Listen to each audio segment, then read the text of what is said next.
Hello ಗೆಳೆಯರೆ, ತಮ್ಮೆಲ್ಲರಿಗೂ excellence IAS ಪ್ರಸ್ತುತಪಡಿಸುವ ದ ಇಂದು ಸುದ್ದಿ ವಿಶ್ಲೇಷಣೆಗೆ ಸ್ವಾಗತ. ಇಂದು ನಾವು ಜನವರಿ 26, 2021 ಸುದ್ದಿ ವಿಶ್ಲೇಷಣೆಯನ್ನು ನೋಡಲಿದ್ದೇವೆ. ಇಂದಿನ ಮೊದಲನೇ article, respect right to vote, excise franchise sincerely ಅಂತ ಹೇಳಿ ರಾಷ್ಟ್ರಪತಿಗಳು ಹೇಳಿದಂತಹ ಮಾತನ್ನು ಈ ಆರ್ಟಿಕಲಲ್ಲಿ ನಾವು ನೋಡ್ತಾ ಇದ್ದೀವಿ. ಸೊ ಯಾರು ಪ್ರಜೆಗಳು ವೋಟನ್ನು ಮಾಡ್ತಾ ಇದ್ದಾರೋ ಅವರಿಗೆ ಇರುವಂತಹ ಹಕ್ಕನ್ನು ಸರಿಯಾಗಿ ಉಪಯೋಗಿಸಿಕೊಳ್ಳಬೇಕು ಅಂತ ಹೇಳಿ ಎಲೆಕ್ಷನ್ ಕಮಿಷನ್ ನಡೆಸಿದಂತಹ ನ್ಯಾಷನಲ್ ವೋಟರ್ಸ್ ಡೇ ಸೆಲಿಬ್ರೇಷನ್ನಲ್ಲಿ ಈ ಮಾತನ್ನು ಅವರು ಹೇಳಿರುವಂಥದ್ದು. ಸೊ ಎಲ್ಲ ಭಾರತೀಯರಿಗೆ ವೋಟಿನ ಬೆಲೆ ಏನು ಅನ್ನುವಂಥದ್ದು ಗೊತ್ತಿದೆ. ಸರ್ಕಾರ ಎಷ್ಟೇ ಫೇಮಸ್ ಆಗಿರಲಿ ಅಥವಾ ಪಾಪ್ಯುಲರ್ ಆಗಿರಲಿ, ಅವುಗಳನ್ನು ತೆಗೆದುಹಾಕುವಂಥದ್ದು ಅಥವಾ ಅವರಿಗೆ ಸರ್ಕಾರದ ಅವಕಾಶ ಕೊಡುವಂಥದ್ದು ಜನರ ಕೈಯಲ್ಲಿರುವಂಥದ್ದು.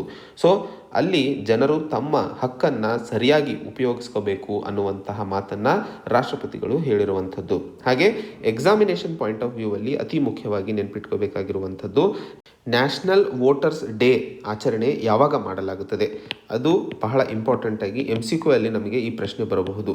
ಜನವರಿ 25ರಂದು ಭಾರತದಲ್ಲಿ ನ್ಯಾಷನಲ್ ವೋಟರ್ಸ್ ಡೇ ಅನ್ನು ಆಚರಿಸಲಾಗುತ್ತದೆ. ಹಾಗೆ ಈ ಸಂದರ್ಭದಲ್ಲಿ ರಾಷ್ಟ್ರಪತಿಗಳು ಹೇಳಿದಂತಹ ಮಾತನ್ನು ನೆನಪಿಟ್ಕೋಬೇಕಾಗಿರುವಂಥದ್ದು.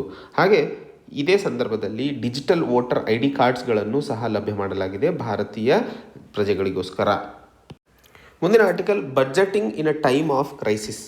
ಈ ಆರ್ಟಿಕಲ್ನಲ್ಲಿ ನಾವು ಮುಂಬರುವ ಫೆಬ್ರವರಿ 1ನೇ ತಾರೀಕು 2021ರಂದು ಕೇಂದ್ರ ಸರ್ಕಾರ ಬಜೆಟನ್ನು ಮಂಡನೆ ಮಾಡಲಿದ್ದು, ಅದರಲ್ಲಿ ಆಗಬೇಕಾದಂತಹ ಒಂದಿಷ್ಟು ಪ್ರಾವಧಾನಗಳ ಬಗ್ಗೆ ಇಲ್ಲಿ ಸಂಕ್ಷಿಪ್ತವಾಗಿ ನಾವು ನೋಡಲಿದ್ದೇವೆ.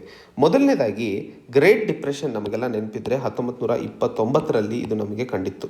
ಆ ಸಮಯದಲ್ಲಿ US ರಾಷ್ಟ್ರಪತಿಗಳಾಗಿ 1933ರಲ್ಲಿ ಫ್ರಾಂಕ್ಲಿನ್ ರೂಸ್ವೆಲ್ಟ್ ಅವರು ಬಂದಿದ್ದರು. ಆವಾಗ ಅವರ ಒಬ್ಬರು ಸಹಚರರು ಹೇಳಿರ್ತಾರೆ, ನೀವು ಈ ಸರಿ ಮಾಡ್ತಾ ಇರುವಂತಹ ಯಾವುದೇ ಒಂದು ಪ್ರೋಗ್ರಾಮ್ ಏನಿದೆಯೋ ಇದು ನಿಮ್ಮನ್ನು ಒಂದು ಮಹಾನ್ ರಾಷ್ಟ್ರಪತಿಗಳಾಗಿ ಅಮೇರಿಕಾದ ಇತಿಹಾಸದಲ್ಲಿ ಹೊರಹಾಕಲಿದೆ. ಇಲ್ಲ ಅಂತಂದಿದ್ದಲ್ಲಿ ನಿಮ್ಮ ಪ್ರೋಗ್ರಾಮ್ ಫೇಲ್ ಆದರೆ ವರ್ಸ್ಟ್ ರಾಷ್ಟ್ರಪತಿಗಳಾಗಿ ತಮ್ಮನ್ನು ಗುರುತಿಸಲಾಗುತ್ತದೆ ಅನ್ನುವಂತಹ ಮಾತನ್ನು ಅವರ ಸಹಚರರು ಹೇಳಿದಾಗ ರೂಸ್ವೆಲ್ಟ್ ಅವರು ಹೇಳಿದರು, ಇದು ಏನಾದರೂ ಫೇಲ್ ಆದರೆ ಇದೇ ಕೊನೆಯ ಬಾರಿ ಆಗಿರುತ್ತದೆ ಅಂತ ಹೇಳಿ. ಯಾಕಂದರೆ ಅದಾದ ಮೇಲೆ ಮತ್ತೆ ಅಮೆರಿಕ ಮರುಕಳಿಸಲು ಸಾಧ್ಯವಾಗ್ತಾ ಇರಲಿಲ್ಲ ಅನ್ನೋಂಥದ್ದನ್ನು ನೆನಪಿಟ್ಕೋಬೇಕು. ಅದೇ ಸಿಚುವೇಷನನ್ನು ಇವತ್ತು US ಅಲ್ಲಿ ಮತ್ತೆ ಕಾಣ್ತಾ ಇದ್ದೀವಿ. COVID-19 ಪ್ಯಾಂಡಮಿಕ್ಕಿಂದಾಗಿ ಇರುವಂತಹ ಆರ್ಥಿಕ ಸಂಕಷ್ಟದಲ್ಲಿ ಸರ್ಕಾರ ಇವತ್ತು ಏನು ಹೊಡೆದಾಡ್ತಾ ಇದೆ, ಅದು ಗ್ರೇಟ್ ಡಿಪ್ರೆಷನ್ ನಂತರ ಇದೇ ಮತ್ತೆ ಆಗಿರುವಂತಹ ವರ್ಸ್ಟ್ ಎಕನಾಮಿಕ್ ಸಿಚುವೇಶನ್. ಆ ಸಂದರ್ಭದಲ್ಲಿ ಈಗ ಅವಾಗ ಇದ್ದಂತಹ ರೂಸ್ವೆಲ್ಟಿನ ಸನ್ನಿವೇಶವನ್ನು ಇವತ್ತು ಅಮೆರಿಕದ ರಾಷ್ಟ್ರಪತಿಗಳಾಗಿ ಜೋ ಬಿಡನ್ ಅವರಲ್ಲಿ ನಾವು ನೋಡ್ತಾ ಇದ್ದೀವಿ. ಅವರು ಸಹ ಅಮೇರಿಕನ್ ರೆಸ್ಕ್ಯೂ ಪ್ಲ್ಯಾನನ್ನು ಜಾರಿಗೆ ತಂದಿದ್ದಾರೆ. ಈ ರೆಸ್ಕ್ಯೂ ಪ್ಲ್ಯಾನ್ನ ಅಡಿಯಲ್ಲಿ 1.9 ಟ್ರಿಲಿಯನ್ ಪ್ಲ್ಯಾನನ್ನು $1,400 ಪರ್ ಪರ್ಸನ್ ಪೇಮೆಂಟ್ ಸಿಗಬೇಕು ಅನ್ನುವಂಥದ್ದನ್ನು ಮುಂದಿಟ್ಟಿದ್ದಾರೆ. ಹಾಗೆ ಅನ್ಎಂಪ್ಲಾಯ್ಮೆಂಟ್ ಬೆನಿಫಿಟ್ಸನ್ನು ಹೆಚ್ಚಿಸಿದ್ದಾರೆ. ಲೋಕಲ್ ಗವರ್ಮೆಂಟ್ ಅಸಿಸ್ಟೆನ್ಸನ್ನು ಸಹ ಹೆಚ್ಚಿಗೆ ಮಾಡಿರುವಂಥದ್ದು. ಇದೇ ಸಂದರ್ಭದಲ್ಲಿ ವ್ಯಾಕ್ಸಿನ್ ರೋಲ್ಔಟನ್ನು ಜಾಸ್ತಿ ಮಾಡಬೇಕು. ಹಾಗೆ ಮಕ್ಕಳನ್ನು ಶಾಲೆಗೆ ಹಿಂತಿರುಗಿಸಲು ಇನ್ವೆಸ್ಟ್ಮೆಂಟ್ಸನ್ನು ಹೆಚ್ಚಿಗೆ ಮಾಡಿರುವಂಥದ್ದು ಮತ್ತು ಮಿನಿಮಮ್ ವೇಜನ್ನು ಅಂದರೆ ಗಂಟೆಗೆ $15 ಮಾಡಲಾಗಿದೆ. ಸೊ ಈ ಅಮೇರಿಕನ್ ರೆಸ್ಕ್ಯೂ ಪ್ಲ್ಯಾನ್ ಯಾವ ರೀತಿಯಾಗಿ ಅಮೇರಿಕದ ಆರ್ಥಿಕ ಚೇತರಿಕೆಗೋಸ್ಕರ ಸಹಕಾರಿಯಾಗಲಿದೆ ಅನ್ನುವಂಥದ್ದನ್ನು ಕಾದು ನೋಡಬೇಕಾಗಿದೆ. ಹಾಗೆ ಭಾರತದಲ್ಲೂ ಸಹ ನಾವು ನೋಡಿದರೂ ಫೈನಾನ್ಸ್ ಮಿನಿಸ್ಟರ್ ನಿರ್ಮಲಾ ಸೀತಾರಾಮನ್ ಅವರು 1ನೇ ತಾರೀಕು ಬಜೆಟನ್ನು ಮಂಡನೆ ಮಾಡಲಿದ್ದಾರೆ. ಪ್ಯಾಂಡಮಿಕ್ ಸಮಯದಲ್ಲಿ ಆದಂತಹ ಸನ್ನಿವೇಶವನ್ನು ನೋಡಿ ಸರ್ಕಾರ 20 ಲಕ್ಷ ಕೋಟಿಯ ಫಿಸ್ಕಲ್ ಸ್ಟಿಮ್ಯುಲಸ್ ಅನ್ನು ಕೊಡ್ತು. ಈ ಸೈಲಿ ನಾವು ಫಿಸ್ಕಲ್ ಡೆಫಿಸಿಟ್ ಹೆಚ್ಚಿಗೆ ಆಗುವಂತಹ ಸನ್ನಿವೇಶಗಳನ್ನು ನೋಡ್ತಾ ಇದ್ದೀವಿ. ಏನು fiscal responsibility and budget management ಆ್ಯಕ್ಟ್ನ ಅಡಿಯಲ್ಲಿ ಇರುವಂತಹ ಟಾರ್ಗೆಟ್ಸ್ಗಳನ್ನು ನಾವು ಜಾಸ್ತಿ ಆಗುವಂತಹ ಸನ್ನಿವೇಶಗಳನ್ನು ಬಹಳ ನೋಡ್ತಾ ಇದ್ದೀವಿ. ಇದೇ ಸಂದರ್ಭದಲ್ಲಿ centre for monitoring Indian economy ಹೇಳ್ತಾ ಇರೋ ಹಾಗೆ ಅನ್ಎಂಪ್ಲಾಯ್ಮೆಂಟ್ ಎರಡು ಗ್ರಾಮೀಣ ಮತ್ತು ಅರ್ಬನ್ ಕ್ಷೇತ್ರದಲ್ಲಿ ಹೆಚ್ಚಿಗೆ ಆಗ್ತಾ ಇರೋದನ್ನು ನಾವು ನೋಡ್ತಾ ಇದ್ದೀವಿ. ಎರಡನೇದು, ಹೆಲ್ತ್ ಮತ್ತು ಇನ್ಫ್ರಾಸ್ಟ್ರಕ್ಚರ್ ಬಜೆಟ್ಸ್ಗಳು ಏನಿದ್ದಾವೆ ಅವು ಇನ್ನೂ ಖರ್ಚು ಜಾಸ್ತಿ ಆಗ್ತಾ ಇದೆ. ಈ ಸಮಯದಲ್ಲಿ ಆರ್ಥಿಕವಾಗಿ ಸರ್ಕಾರ ಯಾವ ಕಡೆಗೆ ಖರ್ಚು ಮಾಡಬೇಕು, ಹೆಲ್ತ್ ಇನ್ಫ್ರಾಸ್ಟ್ರಕ್ಚರ್ ಮಾಡಬೇಕಾ, ಅನ್ಎಂಪ್ಲಾಯ್ಮೆಂಟ್ ಮಾಡಬೇಕಾ ಅಥವಾ ಬೇರೆ ಸೆಕ್ಟರ್ಸ್ಗಳನ್ನು ನೋಡಬೇಕಾ, ಎರಡನೇ ಕಡೆ ಕೀನಿಷಿಯನ್ ಎಕಾನಮಿಕ್ಸ್ ಏನಾದರೂ ಈ ಸಮಯದಲ್ಲಿ ನಮಗೆ ಗೈಡ್ಲೈನ್ಸನ್ನು ಕೊಡುತ್ತದೆಯಾ ಅನ್ನುವಂಥದ್ದು. ಸೊ ಮೊದಲನೇದಾಗಿ ಪೌಲ್ ಕ್ರುಗ್ಮನ್ ಪ್ರಿನ್ಸಿಪಲ್ಸ್ನ ಇಲ್ಲಿ ನೋಟ್ ಮಾಡ್ಕೋಬೇಕು. ಪೌಲ್ ಕ್ರುಗ್ಮನ್ ಅನ್ನುವಂಥವರು ಒಬ್ಬರು ನೋಬೆಲ್ ಪ್ರಶಸ್ತಿಯನ್ನು ಪಡೆದಿರುವಂತಹ ಎಕಾನಮಿಸ್ಟ್. ಇವರು 2 ರೂಲ್ಸ್ಗಳನ್ನು ಹೇಳಿದ್ದಾರೆ ಬಜೆಟ್ ಮೇಕಿಂಗ್ನಲ್ಲಿ ಈ ವರ್ಷ. ಮೊದಲನೇ ರೂಲು, ಸರ್ಕಾರ ಈ ಸರಿ ಖರ್ಚು ಮಾಡಬೇಕಾದ್ರೆ ಅಥವಾ ಸರ್ಕಾರದ ಖರ್ಚು ಮಾಡುವಂತಹ ಶಕ್ತಿಯ ಬಗ್ಗೆ ಯಾವುದೇ ಡೌಟ್ಸ್ಗಳು ಇಟ್ಕೋಬಾರದು. ಯಾಕಂದರೆ ಈಗ ಸರ್ಕಾರ ಮಾಡುವಂತಹ ಖರ್ಚಿನಿಂದಾಗೇ ಜನರಿಗೆ ಅವಕಾಶವಾಗಲಿದೆ. ಅಫೋರ್ಡಬಲ್ ಕೇರ್ ಆ್ಯಕ್ಟ್ ಏನು ತರಲಾಯಿತೋ ಅದರ ಅಡಿಯಲ್ಲಿ ಅಮೇರಿಕಾದಲ್ಲಿ ಹೆಲ್ತ್ ಇನ್ಶೂರೆನ್ಸ್ಗೆ ಏನು ಪರದಾಡ್ತಾ ಇದ್ರೋ ಜನ, ಅದರಲ್ಲಿ ಜನರಿಗೆ ಸೆಕ್ಯೂರಿಟಿ ಸಿಕ್ತು. ಸೊ ಅದನ್ನು ನೋಡ್ಕೊಂಡಾಗ ಮೊದಲನೇ ರೂಲು, ಸರ್ಕಾರ ಖರ್ಚು ಮಾಡುವಂತಹ ಶಕ್ತಿಯ ಬಗ್ಗೆ ಯೋಚನೆ ಮಾಡಲೇಬಾರ್ದು. ಎರಡನೇ ರೂಲ್ ಹೇಳ್ತಾ ಇರೋ ಹಾಗೆ ಪೌಲ್ ಕ್ರುಗ್ಮನ್ ಅವರು ಯಾವುದೇ ಸಾಲ ಏನು ಸರ್ಕಾರ ಮಾಡ್ತಿದೆ ಅದ್ರ ಬಗ್ಗೆ ಚಿಂತನೆಯನ್ನು ಬಿಟ್ಬಿಡ್ಬೇಕೀಗ. ಯಾಕಂದರೆ ಈಗ ಇರುವಂತಹ ಸಂದರ್ಭದಲ್ಲಿ ಇಂಟ್ರೆಸ್ಟ್ ರೇಟ್ಗಳು ವರ್ಲ್ಡ್ ಮಾರ್ಕೆಟ್ನಲ್ಲಿ ತುಂಬ ಕಡಿಮೆ ಇದೆ. ಸೊ ಆ ಸಂದರ್ಭದಲ್ಲಿ ಹೆಚ್ಚಿನ ಸಾಲ ಪಡೆದರೂ ಸಹ ನಾವು ಕಟ್ಟುವಂತಹ ಸಮಸ್ಯೆಗಳು ಜಾಸ್ತಿ ಆಗೋದಿಲ್ಲ ಅನ್ನುವಂಥದ್ದು ಎರಡನೇ ರೂಲ್. ಮೂರನೇ ರೂಲು, ಇನ್ಫ್ಲೇಷನ್ ಜಾಸ್ತಿ ಆಗುತ್ತದೆ ಅನ್ನುವಂತಹ ಭಯನೂ ಇಟ್ಕೊಳ್ಳೋದು ಬೇಡ.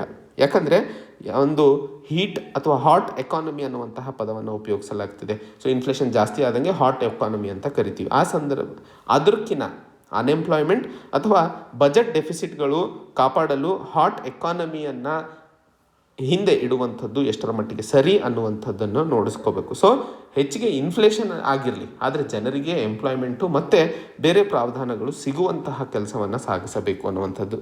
ನಾಲ್ಕನೇ ರೂಲ್ ಅವರು ಹೇಳ್ತಾ ಇರೋ ಹಾಗೆ ಬೈಪಾರ್ಟಿಸನ್ ಏನು ಆಗಿದೆಯೋ ಅದನ್ನು ಕೌಂಟ್ ಮಾಡೋದು ಬೇಡ. ಎರಡೂ ಕಡೆ ಸಪೋರ್ಟ್ ಮಾಡೋದು ಬೇಡ. ಆ ಕಡೆನೂ ಮಾಡ್ತೀನಿ, ಈ ಕಡೆನೂ ಮಾಡ್ತೀನಿ, ಅಥವಾ ಇನ್ಫ್ಲೇಷನ್ನು ಕಂಟ್ರೋಲ್ ಮಾಡ್ತೀನಿ, ಆರ್ಥಿಕ ಚೇತರಿಕೆನೂ ಮಾಡ್ತೀನಿ ಅನ್ನುವಂಥದ್ದನ್ನು ಈಗ ಸದ್ಯದ ಮಟ್ಟದಲ್ಲಿ ಬಿಟ್ಟು ಬಿಡಬೇಕು ಅನ್ನುವಂತಹ ರೂಲನ್ನು ಪೌಲ್ ಕ್ರುಗ್ಮನ್ ಅವರು ಹೇಳ್ತಾ ಇರುವಂಥದ್ದು. ಸೊ ಭಾರತದ ಸಿಚುವೇಷನ್ನಲ್ಲಿ ಆರ್ಥಿಕ ವ್ಯವಸ್ಥೆಯನ್ನು ನೋಡಿದಾಗ ಅರ್ಥೈಸ್ಕೊಳ್ಳಬೇಕಾಗಿರುವಂಥದ್ದು, ಭಾರತದ GDP ಸುಮಾರು 200,000 ಲಕ್ಷ ಕೋಟಿ ರೂಪಾಯಿ ಇರುವಂಥದ್ದು. ಇದರಲ್ಲಿ ಮೊದಲನೇ ಆದ್ಯತೆಯನ್ನು ಹೆಲ್ತ್ ಮತ್ತು ಇನ್ಫ್ರಾಸ್ಟ್ರಕ್ಚರಿಗೆ ಕೊಟ್ಟಿರೋದ್ರಿಂದ ಯಾಕೆ ಕೊಟ್ಟಿದ್ದಾರೆ ಅನ್ನೋ ಪ್ರಶ್ನೆ ಬಂದಾಗ, ಭಾರತದಲ್ಲಿ ಇವತ್ತಿಗೂ 10,000 ಜನರಿಗೆ ಇರುವಂಥದ್ದು 5 ಬೆಡ್ಗಳು ಮಾತ್ರ. ಹ್ಯೂಮನ್ ಡೆವಲಪ್ಮೆಂಟ್ ರಿಪೋರ್ಟ್ 2020 ಪ್ರಕಾರ 155ನೇ ಸ್ಥಾನದಲ್ಲಿದ್ದೀವಿ ನಾವು ಬೆಡ್ ಅವೈಲೇಬಿಲಿಟಿ ನೋಡಿದರೆ. ಸೊ ಇವತ್ತು ಸರ್ಕಾರ ಹೆಲ್ತ್ ಆ್ಯಂಡ್ ಇನ್ಫ್ರಾಸ್ಟ್ರಕ್ಚರ್ ಕ್ಷೇತ್ರದಲ್ಲಿ ಬಜೆಟನ್ನು ಹೆಚ್ಚಿಸುವ ಅವಶ್ಯಕತೆ ಇದೆ. 1.5% ಬಜೆಟ್ ಇವಾಗ ಏನು ಕೊಡ್ತಾ ಇದೆಯೋ ಅದನ್ನು ಅಟ್ಲೀಸ್ಟ್ 2.5% ಏರಿಸುವ ಅವಶ್ಯಕತೆ ಇದೆ ಅನ್ನುವಂಥದ್ದು ಮುಖ್ಯವಾಗಿ ಒಂದು ಪಾಯಿಂಟನ್ನು ಇಲ್ಲಿ ಲೇಖಕರು ಹೇಳ್ತಾ ಇರುವಂಥದ್ದು.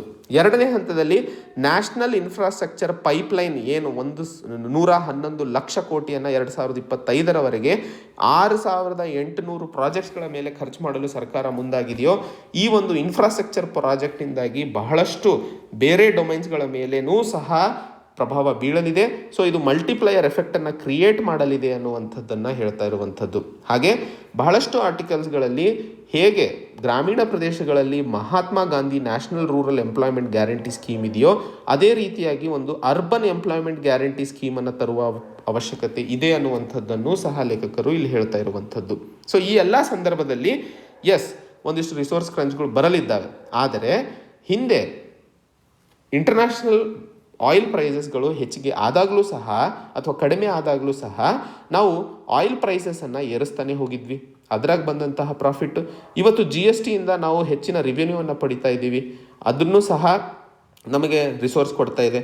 ಈಗ ಮುಂಬರುವ ಬಜೆಟ್ನಲ್ಲಿ GST ಸೆಸ್ ಮತ್ತು ಸರ್ಚಾರ್ಜಸ್ಗಳನ್ನು ಯಾರು ಸೂಪರ್ ರಿಚ್ ಇರ್ತಾರೋ ಅವ್ರಗಳ ಮೇಲೆ ಜಾಸ್ತಿ ಹಾಕಬೇಕು, ಬೇರೆ ಸಾಮಾನ್ಯ ಜನರ ಮೇಲೆ ಸ್ವಲ್ಪ ಕಡಿಮೆ ಮಾಡುವ ಅವಶ್ಯಕತೆ ಇದೆ ಅನ್ನುವಂಥದ್ದು. ಹಾಗೆ ಡಿಸ್ಇನ್ವೆಸ್ಟ್ಮೆಂಟನ್ನು ಹೈ ಸ್ಪೀಡಲ್ಲಿ ನಡೆಸುವ ಅವಶ್ಯಕತೆ ಇದೆ.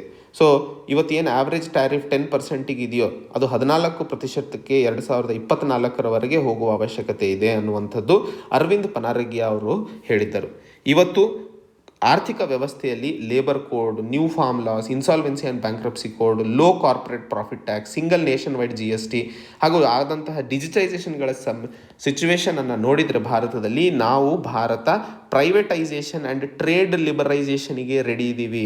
ಅರವಿಂದ್ ಪನರಿಗೆ ಅವರು ಹೇಳ್ತಾ ಇರೋ ಹಾಗೆ ಈ ಪ್ರೈವೇಟೈಸೇಷನ್ ಆ್ಯಂಡ್ ಟ್ರೇಡ್ ಲಿಬರೇಷನ್ ಏನನ್ನ ನಾವು ಒಪ್ಕೊಂಡಿದ್ದಲ್ಲಿ ನಮ್ಮ ಭಾರತ ದೇಶದ ಆರ್ಥಿಕ ಬೆಳವಣಿಗೆ ಡಬಲ್ ಡಿಜಿಟ್ ಗ್ರೋತನ್ನು ಕಾಣಲಿದೆ ಅನ್ನುವಂಥದ್ದನ್ನು ಅರವಿಂದ್ ಪನರಿಗೆ ಅವರು ಹೇಳಿರುವಂತಹ ಮಾತನ್ನು ಸಹ ಇಲ್ಲಿ ನೆನ್ಪಿಟ್ಕೋಬೇಕು. ಸೊ ಇವೆಲ್ಲ ಪ್ರೈವೇಟೈಸೇಷನ್ ಆ್ಯಂಡ್ ಟ್ರೇಡ್ ಲಿಬರಲೈಸೇಷನಿಗೆ ಬುನಾದಿ ಆಗಿದಂತಹ ಹಾದಿಗಳು ಅನ್ನುವಂಥದ್ದನ್ನು ತಾವು ನೆನ್ಪಿಟ್ಕೋಬೇಕು.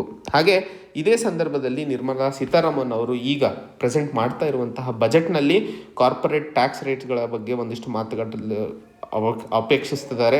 ಅದ್ರ ಜೊತೆಯಲ್ಲಿ ಟ್ಯಾಕ್ಸ್ ರೇಟ್ಗಳನ್ನು ಏನು ಕಂಪನಿಗಳು ಮತ್ತು ಇಂಡಿವಿಜುವಲ್ಗಳು ಮಾನಿಟರಿ ಲಿಮಿಟ್ಸ್ಗಳನ್ನು ಫಿಕ್ಸ್ ಮಾಡಿಕೊಳ್ಳುವಂತಹ ಪ್ರಾವಧಾನ, ಅದೇ ರೀತಿಯಲ್ಲಿ ವಿವಾದ್ ಸೆ ವಿಶ್ವಾಸ್ ಸ್ಕೀಮ್ ಏನು ರೆವೆನ್ಯೂವನ್ನು ಸ್ಯಾಕ್ರಿಫೈಸ್ ಮಾಡದೆ ಟ್ಯಾಕ್ಸ್ ಪ್ರಾಬ್ಲಮನ್ನು ಸಾಲ್ವ್ ಮಾಡೋದಕ್ಕೆ ತರಲಾಯಿತು, ಹಾಗೂ ಫಿಸ್ಕಲ್ ಸ್ಟಿಮ್ಯುಲಸ್ 20 ಲಕ್ಷ ಕೋಟಿಯನ್ನು ಏನು ಕೊಡಲಾಗಿತ್ತು, ಇವೆಲ್ಲವೂ ಆರ್ಥಿಕ ವ್ಯವಸ್ಥೆಯಲ್ಲಿ ಒಂದಿಷ್ಟು ಮಹತ್ತರ ಇಂಪ್ಯಾಕ್ಟನ್ನು ಮಾಡಿದ್ದಾವೆ. ಇವತ್ತು ಅದೇ ಇಂಪ್ಯಾಕ್ಟ್ ಇನ್ನೂ ಹೆಚ್ಚಿನ ಮಟ್ಟದಲ್ಲಿ ಆಗಲು ಮುಂದೆ ಕಾದು ನೋಡಬೇಕಾಗಿದೆ.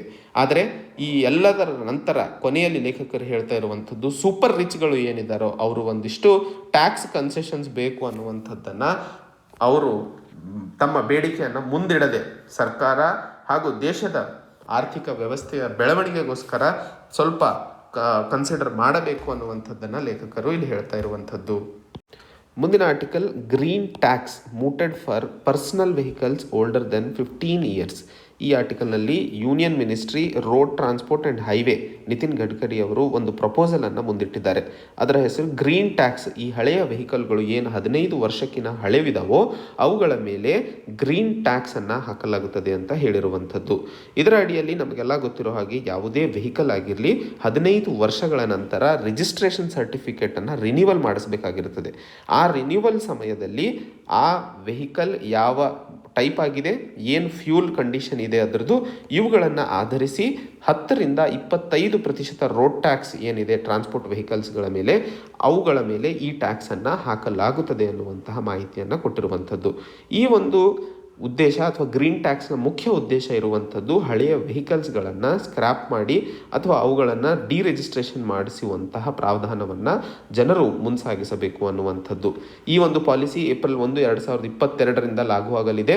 ಹಾಗೆ ಇದೇ ಸಂದರ್ಭದಲ್ಲಿ 2016ರಲ್ಲಿ ಕೇಂದ್ರ ಸರ್ಕಾರ ಒಂದು ವಾಲಂಟರಿ ವೆಹಿಕಲ್ ಫ್ಲೀಟ್ ಮಾಡರ್ನೈಸೇಷನ್ ಪ್ರೋಗ್ರಾಮನ್ನು ಜಾರಿಗೆ ತಂದಿತ್ತು. ಅದರ ಅಡಿಯಲ್ಲಿ 28 ಮಿಲಿಯನ್ 10 ವರ್ಷಗಳಕ್ಕಿಂತ ಹಳೆಯ ವೆಹಿಕಲ್ಸ್ಗಳನ್ನು ರೀಪ್ಲೇಸ್ ಮಾಡುವಂಥದ್ದು ಅಥವಾ ರಿನ್ಯೂ ಮಾಡುವಂತಹ ಕಾರ್ಯಕ್ರಮವನ್ನು ಆ ಒಂದು ಕಾರ್ಯಕ್ರಮದ ಅಡಿಯಲ್ಲಿ ಮಾಡಲಾಗಿತ್ತು. ಸೊ ಇಲ್ಲಿ ಮುಖ್ಯವಾಗಿ ಅರ್ಥೈಸಿಕೊಳ್ಳಬೇಕಾಗಿರುವಂತಹ 2 ವಿಷಯಗಳು, 2016ರಲ್ಲಿ ಮಾಡಿದಂತಹ voluntary vehicle fleet modernisation programme, ಎರಡನೇದು ಈಗ ಗ್ರೀನ್ ಟ್ಯಾಕ್ಸನ್ನು ಏನು ತರಲಾಗ್ತಿದೆಯೋ ಅದು ಈಗ ರಾಜ್ಯ ಸರ್ಕಾರಗಳಿಗೆ ತಮ್ಮ ಒಪಿನಿಯನನ್ನು ಕೊಡುವ ಹಾಗೆ ಕೇಂದ್ರ ಸರ್ಕಾರ ಕಳಿಸಿಕೊಟ್ಟಿರುವಂತಹ ನಿಟ್ಟಿನಲ್ಲಿ ಗ್ರೀನ್ ಟ್ಯಾಕ್ಸ್ ಒಂದು ಚಳುವಳಿ ಅಥವಾ ಒಂದು ಕಾರ್ಯಕ್ರಮವಾಗಿ ಮುಂಸಾಗಲಿದೆ ನಮ್ಮ ಎನ್ವೈರ್ಮೆಂಟ್ಗೆ ಸಂಬಂಧಿಸಿದಂತೆ ಪೊಲ್ಯೂಷನ್ ಪ್ರಾಬ್ಲಮ್ಸ್ಗಳನ್ನು ತಡೆ ಹಿಡಿಯೋದಕ್ಕೋಸ್ಕರ. ಹಾಗೆ ಈ ಗ್ರೀನ್ ಟ್ಯಾಕ್ಸ್ ಏನು ರೇಟ್ ಇರುತ್ತದೆಯೋ ಅದು ಅತಿ ಹೆಚ್ಚು ಯಾವ ರಾಜ್ಯಗಳಲ್ಲಿ ಅಥವಾ ಯಾವ ಸಿಟೀಸ್ಗಳಲ್ಲಿ ಪೊಲ್ಯೂಷನ್ ಪ್ರಾಬ್ಲಮ್ ಹೆಚ್ಚಿಗೆ ಇದೆಯೋ ಅಲ್ಲಿ ಈ ಟ್ಯಾಕ್ಸಿನ ಸಂಖ್ಯೆಯು ತುಂಬ ಜಾಸ್ತಿ ಇರಲಿದೆ ಅನ್ನುವಂತಹ ಮಾಹಿತಿಯನ್ನು ಈ ಆರ್ಟಿಕಲಲ್ಲಿ ಕೊಟ್ಟಿರುವಂಥದ್ದು.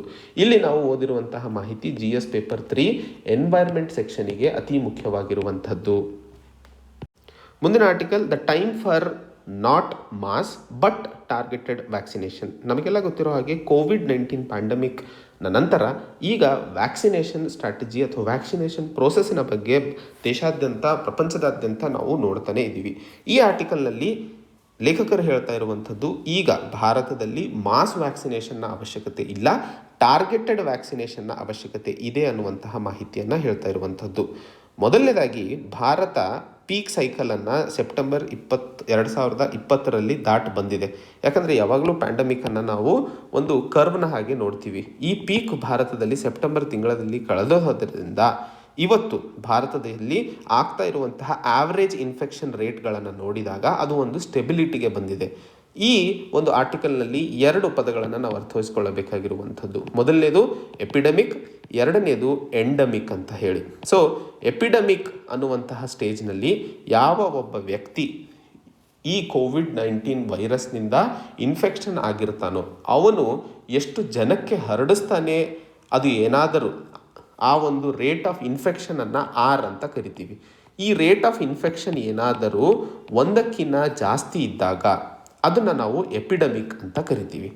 ಹಾಗೆ ಈ ರೇಟ್ ಆಫ್ ಇನ್ಫೆಕ್ಷನ್ ಏನಾದರೂ 1ಕ್ಕಿಂತ ಕಡಿಮೆ ಆಗಲು ಶುರುವಾದಾಗ ಅದನ್ನು ನಾವು ಡಿಕ್ಲೈನ್ ಸ್ಟೇಜಲ್ಲಿ ನೋಡ್ತೀವಿ. ಹಾಗೆ ರೇಟ್ ಆಫ್ ಇನ್ಫೆಕ್ಷನ್ 1 ಯಾವಾಗ ಆಗುತ್ತದೆಯೋ ಅದನ್ನು ನಾವು ಎಂಡಮಿಕ್ ಅಂತ ಕರಿತೀವಿ. ಭಾರತ ಈಗ ಪೀಕ್ ಸ್ಟೇಜ್, ಯಾಕಂದರೆ ರೇಟ್ ಆಫ್ ಇನ್ಫೆಕ್ಷನ್ 1ಕ್ಕಿಂತ ಹೆಚ್ಚು ಇತ್ತು. ಅಂದರೆ ಒಬ್ಬ ಇನ್ಫೆಕ್ಷನ್ ಆದಂತಹ ವ್ಯಕ್ತಿ ಸುಮಾರು ಜನರಿಗೆ ಅದನ್ನು ಹರಡಿಸ್ತಾ ಇದ್ದ. ಆದರೆ ಸೆಪ್ಟೆಂಬರ್ ನಂತರ ಪೀಕ್ ಸ್ಟೇಜ್ ಆದ ನಂತರ ಈ ರೇಟ್ ಆಫ್ ಇನ್ಫೆಕ್ಷನ್ ವ್ಯಾಲ್ಯೂ 1ಕ್ಕಿಂತ ಅಥವಾ ಆ ಒಂದು ವ್ಯಾಲ್ಯೂನಲ್ಲಿ ಕಡಿಮೆ ಆಗುವಂತಹ ಸಾಧ್ಯತೆಗಳನ್ನು ನೋಡ್ತಾ ಬಂದ್ವಿ. ರೇಟ್ ಆಫ್ ಇನ್ಫೆಕ್ಷನ್ ಕಡಿಮೆ ಆಗ್ತಾ ಹೋಯಿತು. ಇವತ್ತು ಅದು ಸ್ಟೆಬಿಲಿಟಿ ಕಡೆಗೆ ರೀಚ್ ಆಗಿದೆ, ಅದು ಸ್ಟೇಬಲ್ ಆಗಿದೆ. ಅಂದರೆ ಆವರೇಜ್ ರೇಟ್ ಆಫ್ ಇನ್ಫೆಕ್ಷನ್ ಏನು ಇವತ್ತು ಭಾರತದಲ್ಲಿ ಕಾಣ್ತಾ ಇದೀವೋ, ಅಂದರೆ ಸುಮಾರು 22,263 ಅಥವಾ ಸಮಯದಂತಹ ಆಗ್ತಾ ಇರುವಂತಹ ಹೆಚ್ಚು ಕಮ್ಮಿ ಫ್ಲಕ್ಚುಯೇಷನ್ಸ್ಗಳಿದ್ದಾವೆ ಹೊರತು ರೇಟ್ ಆಫ್ ಇನ್ಫೆಕ್ಷನ್ ಇವತ್ತು ಎಂಡಮಿಕ್ ಸ್ಟೇಜ್ ಕಡೆಗೆ ಬಂದಿದೆ ಅನ್ನುವಂಥದ್ದು ಮೊದಲನೇ ಪಾಯಿಂಟನ್ನು ಅರ್ಥೈಸ್ಕೊಳ್ಳಬೇಕು. ಹಾಗೆ ಎರಡನೇ ಹಂತದಲ್ಲಿ ಅರ್ಥೈಸ್ಕೊಳ್ಳಬೇಕಾಗಿರುವಂಥದ್ದು, ಈ ರೀತಿಯ ಎಪಿಡೆಮಿಕ್ ಸ್ಟೇಜ್ ಎಂಡಮಿಕ್ ಫೇಸಿಗೆ ಬಂದಾಗ ಹರ್ಡ್ ಇಮ್ಯುನಿಟಿ ಅನ್ನುವಂತಹ ಕಾನ್ಸೆಪ್ಟ್ ನಾವು ಅಚೀವ್ ಆಗಿರ್ತೀವಿ. ಅಲ್ಲಿ ಕೋವಿಡ್-19 ಬಳಲ್ತಾ ಇರುವಂತಹ ವ್ಯಕ್ತಿಗಳು ಅಥವಾ ಎಫೆಕ್ಟ್ ಆದಂಥವರು 60%ಕ್ಕಿಂತ ಹೆಚ್ಚಾಗಿರ್ತಾರೆ. ಆ ಸಂದರ್ಭದಲ್ಲಿ ಈಗ ವ್ಯಾಕ್ಸಿನೇಷನನ್ನು ಏನು ಭಾರತದಲ್ಲಿ ತರಲು ಸರ್ಕಾರ ಮುಂದಾಗಿದೆಯೋ ಅಲ್ಲಿ ಸ್ಟ್ರಾಟಜಿಯನ್ನು ಬದಲಾಯಿಸುವ ಅವಶ್ಯಕತೆ ಇದೆ ಅನ್ನುವಂಥದ್ದನ್ನು ಹೇಳ್ತಾ ಇರುವಂಥದ್ದು. ಬಹುಮುಖ್ಯವಾಗಿ ಯುರೋಪ್, US, ಬ್ರೆಜಿಲ್ ಈ ರಾಷ್ಟ್ರಗಳಲ್ಲಿ ಆದಂತಹ ಎಪಿಡೆಮಿಕ್ ಸ್ಪ್ರೆಡ್ ಇನ್ನೂ ಹೆಚ್ಚಿಗೆ ಆಗ್ತಾ ಇದೆ. ಆ ಸಂದರ್ಭದಲ್ಲಿ ಮಾಸ್ ವ್ಯಾಕ್ಸಿನೇಷನ್ ಮಾಡುವಂಥದ್ದು ಅನಿವಾರ್ಯವಾಗಿರುತ್ತದೆ. ಆದರೆ ಇವತ್ತು ಭಾರತದಲ್ಲಿ ನಾವು ಕಾಣ್ತಾ ಇರುವಂತಹ ಸಂದರ್ಭದಲ್ಲಿ ಎಂಡಮಿಕ್ಕಿಗೆ ನಾವು ಬದಲಾಗಿರೋದ್ರಿಂದ, ಎಂಡಮಿಕ್ ಸಿಚುವೇಷನನ್ನು ನಾವು ಕಾಣ್ತಾ ಇರೋದ್ರಿಂದ ಮಾಸ್ ವ್ಯಾಕ್ಸಿನೇಷನ್ ಮಾಡುವಂತಹ ಅವಶ್ಯಕತೆ ಇಲ್ಲ ಅನ್ನುವಂಥದ್ದು. ಸೊ ಆ ಸ್ಟ್ರಾಟಜಿಯ ಬಗ್ಗೆ ನಾವಿಲ್ಲಿ ಮಾತಾಡ್ತಾ ಇರುವಂಥದ್ದು.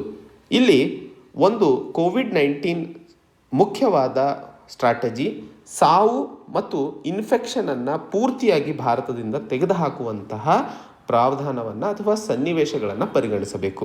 ಇವತ್ತು ಭಾರತದಲ್ಲಿ ಮಾಸ್ ವ್ಯಾಕ್ಸಿನೇಷನ್ಗಿಂತಲೂ ಆಗ್ತಾ ಇರುವಂತಹ ಸಾವುಗಳ ಸಂಖ್ಯೆಯನ್ನು ಕಡಿಮೆ ಮಾಡುವಂಥದ್ದು ಮತ್ತು ಏನು ವೈರಲ್ ಇನ್ಫೆಕ್ಷನ್ ಇನ್ನೂ ಸ್ಪ್ರೆಡ್ ಆಗ್ತಿದೆಯೋ ಅಥವಾ ಅದನ್ನು ಪೂರ್ತಿಯಾಗಿ ಇರಾಡಿಕೇಟ್ ಮಾಡುವಂತಹ ಸ್ಟ್ರಾಟಜಿಯನ್ನು, ಟಾರ್ಗೆಟನ್ನು ಸರ್ಕಾರ ಇವತ್ತು ಇಟ್ಕೋಬೇಕು. ಅದಕ್ಕೋಸ್ಕರ ಈಗ ಪಬ್ಲಿಕ್ ಹೆಲ್ತ್ ಸಿಸ್ಟಮ್ನಲ್ಲಿ ಟ್ಯಾಕ್ಸೇಷನನ್ನು ತರಿಸುವ ಅವಶ್ಯಕತೆ ಇದೆ. ಆವಾಗಲೇ ನಾವು ಪಬ್ಲಿಕ್ ಹೆಲ್ತ್ ಇನ್ಫ್ರಾಸ್ಟ್ರಕ್ಚರ್ನ ಇನ್ನೂ ಹೆಚ್ಚಿಗೆ ನಾವು ಕನ್ಸಿಡರ್ ಮಾಡಲು ಸಾಧ್ಯವಾಗುತ್ತದೆ. 60%ಕ್ಕಿಂತ ಹೆಚ್ಚಿನ ಜನರು ಇವತ್ತು ಕೋವಿಡ್-19 ಇನ್ಫೆಕ್ಟ್ ಆಗಿರೋದ್ರಿಂದ ಹರ್ಡ್ ಇಮ್ಯುನಿಟಿ ಥ್ರೆಶ್ಹೋಲ್ಡನ್ನು ನಾವು ಕನ್ಸಿಡರ್ ಮಾಡ್ಕೊಂಡಿದ್ದೀವಿ. ಬಹಳಷ್ಟು ಯಂಗೆಸ್ಟ್ ಪಾಪ್ಯುಲೇಷನ್ ತಮ್ಮ ದೈನಂದಿನ ಜೀವನವನ್ನು ನಡೆಸ್ತಾ ಇದ್ದಾರೆ. ಆದರೆ ಹಿರಿಯರು ಮತ್ತು ಒಂದಿಷ್ಟು ರೋಗಗಳನ್ನು ಹೊಂದಿರುವಂತಹ ವ್ಯಕ್ತಿಗಳು, ಯಾರ ಶುಗರ್ ಪೇಷಂಟ್ ಆಗಿರ್ಬೋದು, ಕಿಡ್ನಿ ಪ್ರಾಬ್ಲಮ್ ಇರುವಂಥವ್ರು, ಇವರೆಲ್ಲ ರಿಸ್ಕ್ ಆಗಲಿ ಇದ್ದಾರೆ. ಇವರಿಗೋಸ್ಕರ ವ್ಯಾಕ್ಸಿನೇಷನ್ ಮಾಡುವಂತಹ ಅವಶ್ಯಕತೆ ಇದೆ. ಸೊ ಭಾರತದಲ್ಲಿ 55 ವರ್ಷಕ್ಕಿಂತ ಹೆಚ್ಚಿಗೆ ಹಾಗೂ 55 ವರ್ಷಕ್ಕಿಂತ ಕಡಿಮೆ ಇರುವಂತಹ diabetes, hypertension, obesity, chronic lung, heart disease, kidney disease ಇವರನ್ನು ಫಸ್ಟ್ ವ್ಯಾಕ್ಸಿನೇಷನ್ ಮಾಡುವ ಅವಶ್ಯಕತೆ ಇದೆ. ಈ ಸಂದರ್ಭದಲ್ಲಿ ಲೋಕಲ್ ಗವರ್ಮೆಂಟ್, ಮುನ್ಸಿಪಾಲಿಟೀಸ್, ಪಂಚಾಯತ್ಸ್ ಇವುಗಳನ್ನು ಉಪಯೋಗಿಸಿ ಆಧಾರ್ ಡೇಟಾಬೇಸ್ನ ಸಹಾಯದೊಂದಿಗೆ ಇವರನ್ನು ವ್ಯಾಕ್ಸಿನೇಷನ್ ಮಾಡಿದ್ದಲ್ಲಿ ಹೆಚ್ಚಿನ ಸಾವು ನೋವನ್ನು ನಾವು ಕಡಿಮೆ ಮಾಡುವಂತಹ ಸಾಧ್ಯತೆಗಳನ್ನು ನೋಡ್ತಾ ಇದ್ದೀವಿ. ಹಾಗೆ ಎರಡನೇ ಹಂತದಲ್ಲಿ ಶಾಲಾ ಕಾಲೇಜುಗಳು ಓಪನ್ ಆಗ್ತಾ ಇರೋದ್ರಿಂದ ಮಕ್ಕಳು ಸಹ ಶಾಲೆಯಿಂದ ಇನ್ಫೆಕ್ಷನ್ ಆಗುವಂತಹ ಸಾಧ್ಯತೆಗಳನ್ನು ನೋಡ್ತೀವಿ. ಸೊ ಶಿಕ್ಷಕರನ್ನು ಮತ್ತು ಟೀಚರ್ಸ್, ಪೇರೆಂಟ್ಸ್ಗಳನ್ನು ವ್ಯಾಕ್ಸಿನೇಷನ್ ಮಾಡುವಂತಹ ಅವಶ್ಯಕತೆ ಇದೆ. ಅದರ ಜೊತೆಯಲ್ಲಿ mask, physical distancing, hand hygiene ಹಾಗೂ ವ್ಯಾಕ್ಸಿನೇಷನನ್ನು ಅಪ್ರೂವ್ ಮಾಡಬೇಕು ಮಕ್ಕಳಿಗೋಸ್ಕರ ಅನ್ನುವಂತಹದ್ದು ಎರಡನೇದು. ಮೂರನೇ ಹಂತದಲ್ಲಿ ಈ ಒಂದು ಕೊರೋನಾ ವೈರಸನ್ನು ಭಾರತದಿಂದ ಪೂರ್ತಿಯಾಗಿ ಎಲಿಮಿನೇಟ್ ಮಾಡಬೇಕು. ಈಗ ಇಲ್ಲ ಅಂತಂದರೆ ಏನು ವೆಸ್ಟರ್ನ್ ಕಂಟ್ರೀಸಲ್ಲಿ ನಾವು ಆದಂತಹ ಮ್ಯೂಟೇಷನ್ ಅಥವಾ ಆ್ಯನಿಮಲ್ ರಿಸರ್ವ್ಸ್ ಪ್ರಾಬ್ಲಮ್ಗಳನ್ನು ಕಾಣ್ತಾ ಇದ್ದೀವೋ ಅದು ಭಾರತದಲ್ಲೂ ನೋಡಲು ನಮಗೆ ಸಿಗುತ್ತದೆ. ಸೊ ವೈರಸ್ ಮ್ಯೂಟೇಷನ್ ಆಗಿದ್ದರೆ ಈಗ ಇರುವಂತಹ ವ್ಯಾಕ್ಸಿನ್ಗಳು ವೇಸ್ಟ್ ಆಗಿ ಹೋಗ್ತಾವೆ, ಮತ್ತೆ ಹೊಸ ವ್ಯಾಕ್ಸಿನ್ ಡಿಸೈನ್ ಮಾಡಬೇಕಾಗುತ್ತೆ. ಮ್ಯೂಟೇಷನ್ ಅಂತಂದರೆ ಈಗ ಇರುವಂತಹ ಏನು ಸೀಕ್ವೆನ್ಸ್ ಇದೆಯೋ ಅದರದ್ದು RNAದು, ಆ ಸೀಕ್ವೆನ್ಸ್ನಲ್ಲಿ ಆಗುವಂತಹ ಬದಲಾವಣೆಗಳನ್ನು ನಾವು ಮ್ಯೂಟೇಷನ್ ಅಂತ ಕರಿತೀವಿ. ಹಾಗೆ ಎರಡನೇ ಹಂತದಲ್ಲಿ ಆ್ಯನಿಮಲ್ ರಿಸರ್ವ್ಸ್ ಡೆವಲಪ್ ಆಗಬಾರ್ದು. ಆ್ಯನಿಮಲ್ ರಿಸರ್ವಯರ್ ಅಂತಂದರೆ ಇವತ್ತು ನಾವು ಸೊಸೈಟಿಯಲ್ಲಿ ಕಾಣ್ತಾ ಇರೋ ಹಾಗೆ ಕೋವಿಡ್-19 ಹರಡ್ತಾ ಇರುವಂಥದ್ದು ಮನುಷ್ಯರಿಂದ ಮನುಷ್ಯರಿಗೆ, ಪ್ರಾಣಿಗಳಿಂದ ಮನುಷ್ಯರಿಗೆ ಬರ್ತಾ ಇಲ್ಲ. ಆದರೆ ಅದೇನಾದರೂ ಪ್ರಾಣಿಗಳಿಂದ ಮನುಷ್ಯರಿಗೆ ಬರಲು ಶುರುವಾಯಿತು ಅಂತಂದರೆ ಆವಾಗ ಮತ್ತೆ ಪ್ರಾಣಿಗಳು ಮತ್ತು ಮನುಷ್ಯರ ಜೀವನದಲ್ಲೂ ಬಹಳ ಸಾವು ನೋವಿಗೆ ಕಾರಣವಾಗುತ್ತದೆ. ಇವೆರಡೂ ಆಗೋದಕ್ಕಿಂತ ಮುಂಚೆ ಭಾರತದಿಂದ ಕೋವಿಡ್-19 ಪೂರ್ತಿಯಾಗಿ ತೊಲಗಿಸಲು ಸರ್ಕಾರ ಪೂರ್ಣವಾಗಿ ಕೆಲಸ ಮಾಡುವ ಅವಶ್ಯಕತೆ ಇದೆ ಅನ್ನುವಂತಹ ಮಾಹಿತಿಯನ್ನು ಇಲ್ಲಿ ಲೇಖಕರು ಕೊಡ್ತಾ ಇರೋದನ್ನು ನಾವು ಅರ್ಥೈಸ್ಕೊಳ್ಳಬೇಕಾಗಿರುವಂಥದ್ದು. ಮುಂದಿನ article, WhatsApp treating Indian users differently is a cause of concern. So ಈ ಆರ್ಟಿಕಲ್ನಲ್ಲಿ ನಾವು ಸಂಕ್ಷಿಪ್ತವಾಗಿ ಅರ್ಥೈಸಿಕೊಳ್ಳಬೇಕಾಗಿರುವಂಥದ್ದು, ವಾಟ್ಸಪ್ ತಂದಂತಹ ಪ್ರೈವಸಿ ಪಾಲಿಸಿ ಏನಿದೆಯೋ ಅದು ಯುರೋಪಿಯನ್ ರಾಷ್ಟ್ರಗಳಲ್ಲಿ ಏನು ಡೇಟಾ ಶೇರಿಂಗ್ ಇದೆಯಾ ಫೇಸ್ಬುಕ್ಗೆ ಸಂಬಂಧಿಸಿದಂತಹ ಬೇರೆ ಡಿಪಾರ್ಟ್ಮೆಂಟ್ಸ್ಗಳೊಂದಿಗೆ, ಅದು ನಿರ್ಬಂಧವಾಗಿದೆ ಯುರೋಪಿಯನ್ ನೇಷನ್ಗಳಲ್ಲಿ. ಆದರೆ ಭಾರತದಲ್ಲಿ ಆ ರೀತಿಯ ಯಾವುದೇ ನಿರ್ಬಂಧಗಳು ಇಲ್ಲ. ವಾಟ್ಸಪ್ ಮಹತ್ತರ ಜನರು ಹಾಗೂ ಸುಮಾರು 400 ಮಿಲಿಯನ್ ಜನ ಭಾರತದಲ್ಲಿ ಉಪಯೋಗಿಸ್ತಾ ಇರೋದ್ರಿಂದ ಅದು ಡೇಟಾ ಪ್ರೈವಸಿ ಹಾಗೂ ಡೇಟಾ ಇನ್ಫಾರ್ಮೇಷನ್ ಸೆಕ್ಯುರಿಟಿಯಾಗೆ ಒಂದು ವಿರುದ್ಧವಾದ ಕ್ಲಾಸ್. ಆ್ಯಂಡ್ ಅದನ್ನು ಭಾರತೀಯರ ಮೇಲೆ ಅಥವಾ ಭಾರತೀಯರಿಗೋಸ್ಕರನೇ ಡಿಫರೆನ್ಷಿಯಲ್ ಪಾಲಿಸಿಯನ್ನು ಮಾಡಿರುವಂಥದ್ದು ಸರಿ ಅಲ್ಲ ಅನ್ನುವಂತಹ ಒಂದು ಪೆಟಿಷನನ್ನು ಡೆಲ್ಲಿ ಹೈಕೋರ್ಟ್ನಲ್ಲಿ ಹಾಕಿರುವಂತಹ ಸಂದರ್ಭದಲ್ಲಿ ಈ ಆರ್ಟಿಕಲನ್ನು ನಾವು ಓದ್ಕೋಬೇಕಾಗಿರುವಂಥದ್ದು. ಇದೇ ಸಂದರ್ಭದಲ್ಲಿ ಪರ್ಸನಲ್ ಡೇಟಾ ಪ್ರೊಟೆಕ್ಷನ್ ಬಿಲ್ ಇನ್ನೂ ಚರ್ಚೆಯಲ್ಲಿ ಇರುವಂಥದ್ದು.